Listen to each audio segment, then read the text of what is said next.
નમસ્કાર, હું છું આપની સાથે હિરલ મહેતા। ગાંધીનગરમાં સીઆઈડીની કચેરીમાં એસએમસીના સર્ચ કેસમાં મોટા સમાચાર સામે આવી રહ્યા છે। આ તપાસ કરવામાં આવી હતી અને તેમાં મોટા ખુલાસા થયા છે। કામગીરી અચાનક જ પૂર્ણ કરી દેવાતા અનેક તર્ક વિતર્ક સર્જાયા છે। છેલ્લા 4 દિવસથી એસએમસી અરજીઓની તપાસ કરી રહી હતી। સ્ટેટ ઇમરજન્સીની બીજી એજન્સીની તપાસની રાજ્યની પ્રથમ ઘટના સામે આવી છે। સર્ચની કામગીરીથી સિનિયર અધિકારીઓમાં નારાજગી જોવા મળી છે। સર્ચ ઓપરેશનના પડઘા ગાંધીનગરથી દિલ્હી સુધી પડ્યા છે। આંતરિક લડાઈમાં સર્ચ કર્યું હોવાની ચર્ચાઓ પણ ચાલી રહી છે। ત્યારે ગાંધીનગરમાં સીઆઈડીની કચેરીમાં એસએમસીના સર્ચમાં મોટા સમાચાર સામે આવ્યા છે। અચાનક જ પૂરી કરી દેવામાં આવતા સર્ચની કામગીરી જે અચાનક જ પૂર્ણ કરી દેવામાં આવી છે તેને લઈને અનેક સવાલો પણ ઊભા થઈ રહ્યા છે। કામગીરી અચાનક જ પૂર્ણ કરી દેવાતા અનેક તર્ક વિતર્ક પણ સર્જાયા છે। છેલ્લા 4 દિવસથી એસએમસી અરજીઓની કરી રહી હતી તપાસ। સ્ટેટ ઇમરજન્સીની બીજી એજન્સીની તપાસની રાજ્યની આ પ્રથમ ઘટના સામે આવી છે।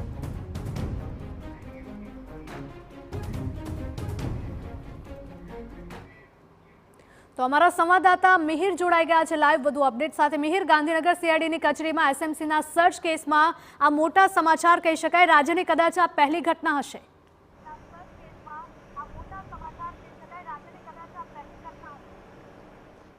હિરલ, ગુજરાત પોલીસના ઇતિહાસમાં પહેલી આ ઘટના હશે કે જે એક સ્ટેટ એજન્સી બીજી એજન્સીના ત્યાં સર્ચ કરવામાં આવે છે। છેલ્લા 4 દિવસથી આ સર્ચ છે તે કરવામાં આવી હતી અને અચાનક જ જે રાત્રે મેસેજ મળતાની સાથે જ આ મેસેજ મળતા જ તમામ જે સિનિયર અધિકારીઓ છે તે બાદ આ મેસેજ મળતાની સાથે જ આજથી આ સર્ચ છે તે બંધ કરી દેવામાં આવી છે। જો કે આ મામલે રાજ્યના ડીજીપી વિકાસ સહાય સાથે વાતચીત કરવામાં આવી તો તેમનું કહેવું હતું કે જે આ સીઆઈડીના ઈઓડબ્લ્યુ વિભાગ છે ત્યાં આગળ જે અરજીઓનો ફ્લો હોય છે તે સતત વધી રહ્યો હતો અને કઈ રીતના તેની તપાસ જે છે તે વહેલા તકે થઈ શકે અને કઈ રીતના મદદરૂપ થઈ શકે તે માટે એસએમસી એટલે કે સ્ટેટ મોનિટરિંગ સેલના અધિકારીને કહેવામાં આવ્યું હતું અને જેના આધારે જ રવિવારથી અચાનક જ જે સર્ચ કરતાની સાથે જ અનેક ચર્ચાઓ છે તે શરૂ થઈ હતી। પરંતુ જે 4 થી 5 દિવસ સુધી આ સર્ચ છે કે જે છેલ્લા ઘણા મહિનાઓથી જે સીઆઈડીના ઈઓડબ્લ્યુ વિભાગની કઈ રીતની અરજીઓ છે તેમાં કઈ રીતની તપાસ કરવામાં આવે છે તે તમામ અરજીઓની તપાસ જે છે તે કરાઈ હતી,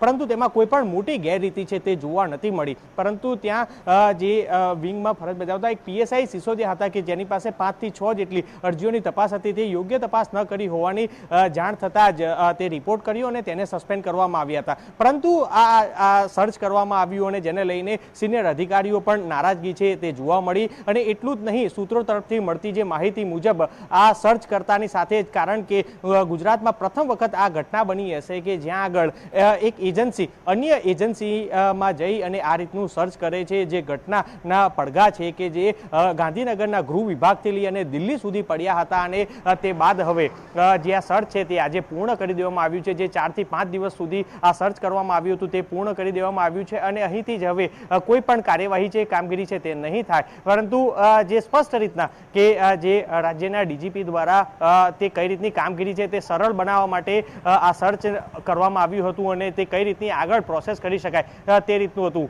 પરંતુ આ આખા ખોટા મેસેજ છે તે પણ વાયરલ થયા હતા અને જેને લઈને અંદરો અંદર સિનિયર અધિકારીઓને મનદુખ થયા હોવાની પણ સૂત્રો તરફથી માહિતી મળી છે। એટલે હાલ તો આ કામગીરી છે તેને બંધ કરી દેવામાં આવી છે અને હવે આગામી સમયમાં હવે કઈ રીતની કામગીરી કરવી તેની પણ સવારમાં એક રિવ્યુ મિટિંગ છે તે પણ લેવામાં આવી હતી ડીજીપી દ્વારા। એટલે હાલ આ ઘટના ખૂબ જ મોટી ઘટના કહી શકાશે, કારણ કે પ્રથમ વખત ગુજરાત પોલીસના ઇતિહાસમાં આ ઘટના છે તે બની છે અને હવે 4 થી 5 દિવસનું જે સર્ચ છે તે પૂર્ણ કરાવ્યું છે। હિરલ જી મિહિર, માહિતી બદલ આપનો આભાર। તો સીઆઈડીની ઈઓડબ્લ્યુમાં આ જે સમગ્ર તપાસ છે તે કરવામાં આવી હતી। અચાનક કામગીરી પૂર્ણ કરી દેવાતા અનેક તર્ક વિતર્ક પણ સર્જાયા છે। છેલ્લા 4 દિવસથી આ તપાસ ચાલી રહી હતી અને અચાનક જ આ તપાસ પૂર્ણ થઈ ગઈ છે। કામગીરીથી સિનિયર અધિકારીઓમાં પણ નારાજગી ક્યાંક ને ક્યાંક જોવા મળી રહી છે। તો આ ઘટનાના પડઘા ગાંધીનગરથી દિલ્હી સુધી પડ્યા છે।